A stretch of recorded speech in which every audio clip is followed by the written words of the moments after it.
Cześć, witam Was serdecznie. W tym odcinku dowiecie się wszystkiego o mikrofonie Blue Yeti. Dowiecie się, czy warto go kupić, test porównawczy, a także jeżeli już go kupiliście, to dowiecie się, jak poprawnie wykorzystać go i jak poprawnie ustawić go. Zapraszam do filmu. Jeżeli chodzi o samą budowę mikrofonu Blue Yeti, to dostajemy mikrofon, który praktycznie w całości jest wykonany z metalu, z drobnymi plastikowymi elementami, jak na przykład gałki podgłaśniania, czy tutaj gałki do blokowania pozycji mikrofonu.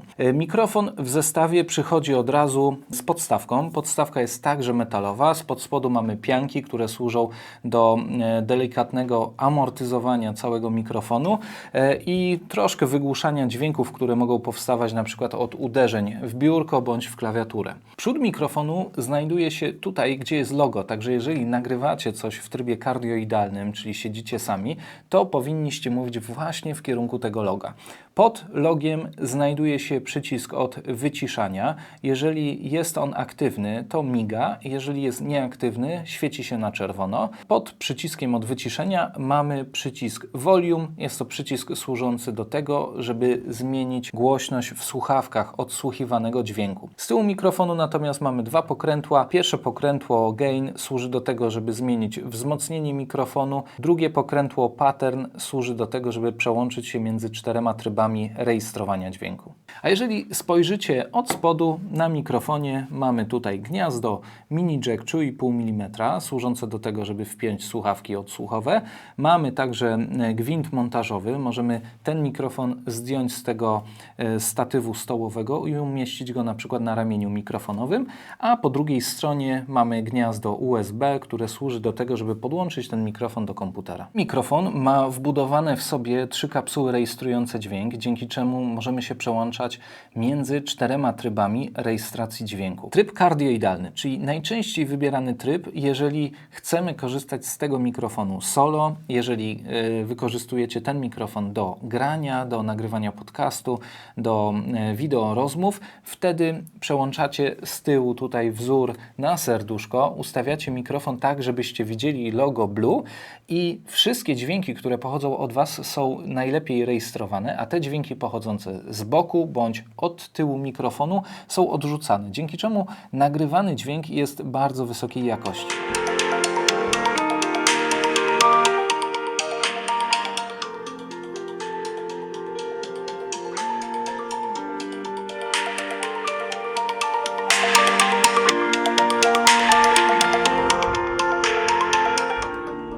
I drugi tryb stereofoniczny, jest to tryb często wykorzystywany przy rejestracji np. filmów ASMR, czyli takiego szeptania do mikrofonu. Dzięki temu trybowi mikrofon korzysta także z lewego i prawego kanału. Jeżeli będziecie mówili lekko z lewej strony mikrofonu, to słuchacz słuchający Waszego filmu na słuchawkach będzie miał wrażenie, jakbyście mówili do niego ciut głośniej właśnie z tego lewego głośnika bądź z lewej słuchawki. I tak samo jest z prawą oczywiście stroną. I tak jak Wam wspominałem, jest to bardzo popularny tryb właśnie przy filmach ASMR.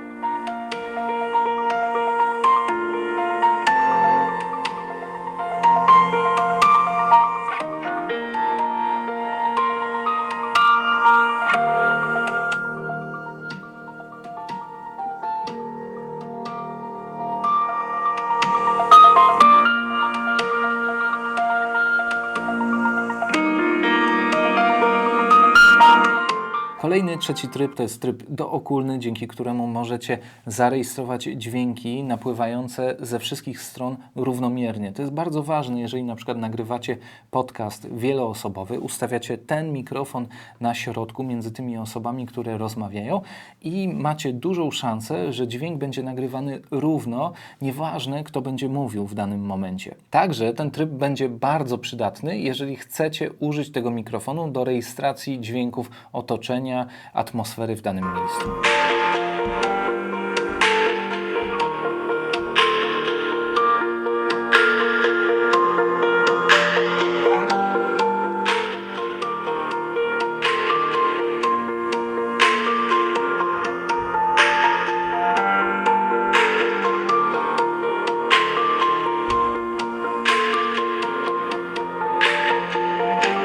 No No i czwarty tryb to jest tryb dwukierunkowy, czyli ustawiacie ten mikrofon na przykład między dwoma osobami, które rozmawiają ze sobą bądź śpiewają i mikrofon rejestruje równo dźwięki płynące od przodu i od tyłu.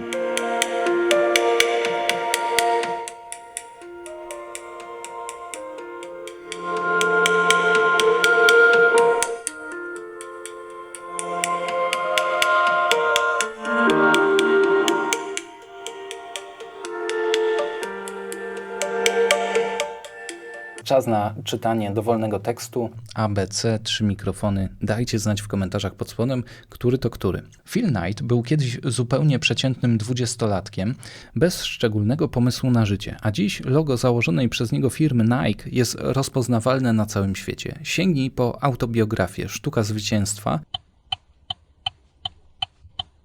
i poznaj fascynującą historię o budowaniu pozycji lidera w branży obuwia i odzieży sportowej. Często wydaje nam się, że ludzie, którzy osiągnęli sukces, posiadają wyjątkowe cechy, których brak zwykłemu człowiekowi, ale w rzeczywistości nawet właściciele gigantycznych przedsiębiorstw często zaczynali od zera. Dziś Nike przynosi ponad 30 miliardów zysków rocznie, a Phil Knight, będący pasjonatem biegania, zaczął rozwijać swoją markę dzięki garści dolarów pożyczonych od swojego ojca. Szukał pomysłu na połączenie swojej pasji sportowej z zarabianiem na życie i postanowił spróbować swoich sił w biznesie, pomimo tego, że jego pomysł mógł się początkowo wydawać szalony. Chociaż początki były trudne, Phil nie zrażał się i nie zamierzał się poddawać. Z determinacją pokonywał pojawiające się przeszkody i ciągle dążył do realizacji swoich marzeń, wykorzystując przy tym swoją waleczność i kreatywność. Po latach wspomina swoją drogę na szczyt i w przejmujący, szczery i zabawny sposób przedstawia historię swojego życia oraz rozwój marki Nike. Kolejny test to jest test na głoski wybuchowe, jak te mikrofony radzą sobie z takimi głoskami, które powodują nieprzyjemne wrażenie słuchowe jak p, b. Przeczytam kilka zdań. Wakat, dukat, atak, ptak, zadbać, dbać. Oto kto. Wakat, dukat, atak, ptak, zadbać, dbać. Oto kto. Wakat, dukat, atak, ptak, zadbać, dbać. Oto kto. A teraz czas na test klikania i pisania na klawiaturze. Jak te mikrofony odrzucają takie dźwięki wydobywające się z tyłu. To jest bardzo istotny test, jeżeli nagrywacie podcast lub jeżeli jesteście graczami albo prowadzicie rozmowy na Zoomie.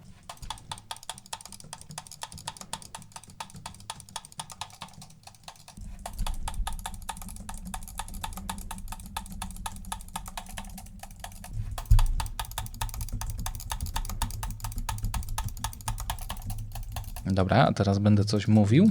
Bieg, bieda, biodro, biały, biegać. Dobra, a teraz będę coś mówił. Bieg, bieda, biodro, biały, biegać. Dobra, a teraz będę coś mówił. Bieg, bieda, biodro, biały, biegać. Jeżeli chcecie poprawnie ustawić mikrofon Blue Yeti, to po pierwsze musicie zacząć od tego, żeby tylnym kółkiem wybrać odpowiednią charakterystykę, czyli pattern.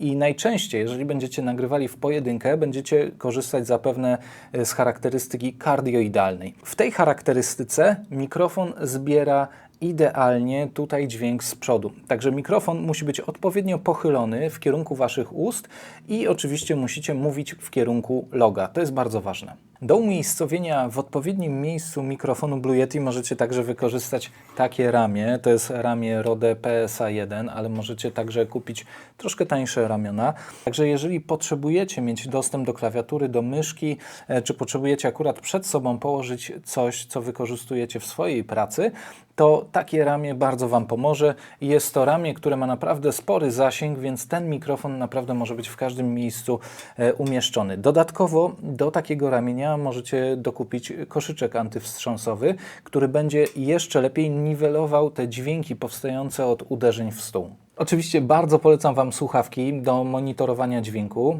Mikrofon Blue Yeti oferuje bez opóźnienia możliwość monitorowania tego, co słyszycie. Także wykorzystując mikrofon Blue Yeti możecie puścić cały dźwięk, który wychodzi z komputera do Waszych słuchawek podpiętych do mikrofonu. Także to jest fantastyczna funkcja. Oczywiście wiem, że monitorowanie dźwięku nie wszystkim pasuje, więc taką opcję pozostawiam, ale naprawdę to daje bardzo dobre efekty, jeżeli słyszycie, jak głośno i w jaki sposób mówicie.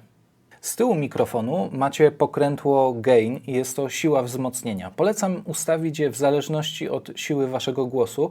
U mnie jest to w przedziale między 20 a 40%. Dodatkowo, jeżeli chcecie ochronić mikrofon przed głoskami wybuchowymi, czyli takimi by, które tworzą takie nieprzyjemne wrażenie słuchowe, użyjcie pop filtra. To jest tani pop filter z siateczką, który znacząco polepsza jakość dźwięku. Wystarczy go zamocować w ten sposób tutaj przed mikrofonem i będziecie mieli dużo lepszej jakości dźwięk. Klikamy prawym przyciskiem w prawym dolnym rogu, otwórz ustawienia dźwięku. Jako wejście wybrać nasz mikrofon, Yeti Stereo Mikrofon.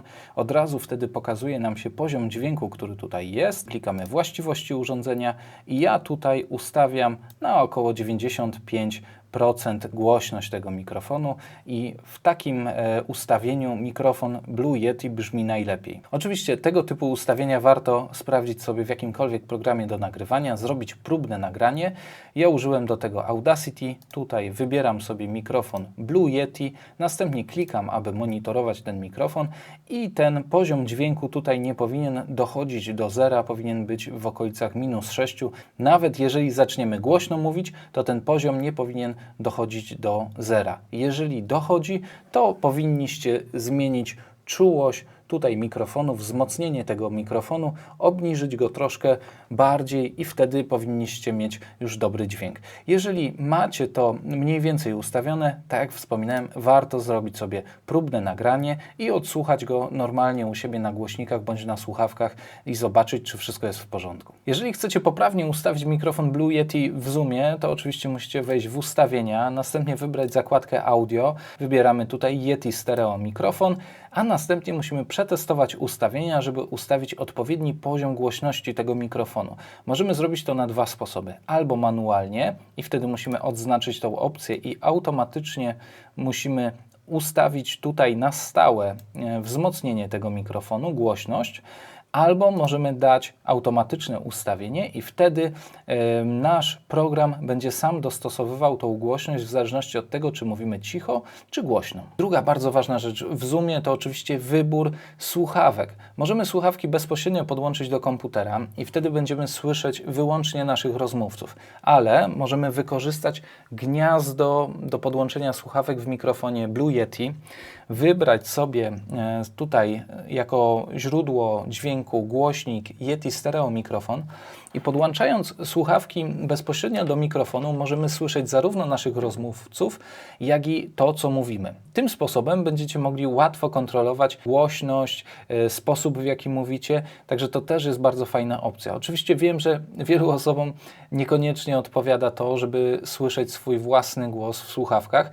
więc decyzję, co wybierzecie, czy podłączycie słuchawki do mikrofonu Blue Yeti, czy bezpośrednio do komputera, pozostawiam już Wam. Jeżeli chcecie podłączyć mikrofon Blue Yeti do OBS-a, wchodzimy sobie w źródła obrazu, klikamy plusem, następnie przechwytywanie wejścia dźwięku, klikamy OK, wybieramy mikrofon Blue Yeti Stereo Mikrofon, klikamy OK i w mikserze dźwięku pokazuje nam się monitorowanie wejścia dźwięku, czyli naszego mikrofonu. Klikamy w zębatkę, a następnie wybieramy filtry. Pierwsza rzecz to oczywiście musicie zobaczyć, jaki jest poziom szumów bazowych, czyli przez chwilkę nie mówimy nic, tylko sprawdzamy tutaj na wykresie, jakie są szumy. I ten poziom szumów łatwo wykluczyć używając tłumienia hałasu. Klikamy OK, wybieramy Speaks i tutaj tym suwakiem sprawdzamy od -10 do -60, przy których ustawieniach ten szum bazowy znika. U mnie jest to około -45 dB. Drugim filtrem, który dodam, będzie bramka szumów. Próg odcięcia ustawiam na około -38 dB, a próg otwarcia ustawiam na około -20 dB. Trzecim filtrem, który dodaję, jest kompresor i tutaj stosunek kompresji ustawiam na 2:1. Próg ustawiam na około -20, a tak ustawiam na około 3 milisekundy i takie ustawienia tych 3 filtrów działają u mnie całkiem spoko. Oczywiście musicie pamiętać o tym, że wszystkie te ustawienia robicie pod swój własny głos i sposób, w jaki mówicie do mikrofonu. Także warto wszystkie ustawienia przetestować, zrobić sobie próbne nagrania, żeby samemu stwierdzić, czy te ustawienia będą także u Was odpowiednie. Oczywiście w opisie pod filmem znajdziecie potrzebne linki do tego, żeby dowiedzieć się wszystkiego o filtrach w OBS-ie. Przyszedł czas na podsumowanie całego testu, całej recenzji tego mikrofonu. Czy kupiłbym ten mikrofon mając 600 zł? Myślę, że tak. Mikrofon zrobił na mnie bardzo pozytywne wrażenie. 3 rzeczy, które mi się podobają w mikrofonie Blue Yeti. Pierwsza, najważniejsza rzecz jest tutaj z tyłu, to oczywiście różne charakterystyki dźwięku. I to jest mikrofon, który gorąco polecam osobom, które nagrywają w różnych warunkach, nagrywają różne setupy, czasem nagrywają solo, czasem potrzebują nagrać coś na przykład w formie wywiadu albo jakiś ambient, nagrać jakiś film ASMR. Ten mikrofon Wam to umożliwi i będziecie potrzebowali tylko jego. Druga rzecz, która mi się bardzo podoba, to przycisk od szybkiego wyciszania mikrofonu. Funkcja, której wydaje mi się nie doceniałem, ale to jest bardzo fajna rzecz, jeżeli możecie szybko i bezproblemowo się wyciszyć. Trzecia rzecz, możliwość podłączenia słuchawek i możliwość monitorowania dźwięku w tym mikrofonie. Dodatkowo te słuchawki umożliwiają puszczenie dźwięku z komputera na słuchawki wpięte do mikrofonu, także możecie zarówno monitorować swój dźwięk, jak i na przykład słuchać rozmówców na Zoomie. I jeżeli chodzi o jakość budowy, mikrofon jest bardzo fajnie zbudowany, myślę, że jest wytrzymały, czas pokaże. Jeżeli chodzi o jakość samego dźwięku w tym mikrofonie, uważam, że jest bardzo dobra, jest porównywalna z Fifine K669B, porównywalna z Rode Procasterem. Więc jeżeli potrzebujecie po prostu mikrofonu bez żadnych dodatkowych funkcji, kupcie Fifine K669B. Jeżeli zależy Wam na tym, żeby mieć dodatkowe charakterystyki dźwięku, możliwość monitorowania dźwięku przez słuchawki, przycisk mute, to Blue Yeti będzie właśnie dla Was. A teraz, żeby mieć pełen przegląd na temat tego, jaki mikrofon wybrać, koniecznie oglądnij ten film, który Ci się teraz pokazał.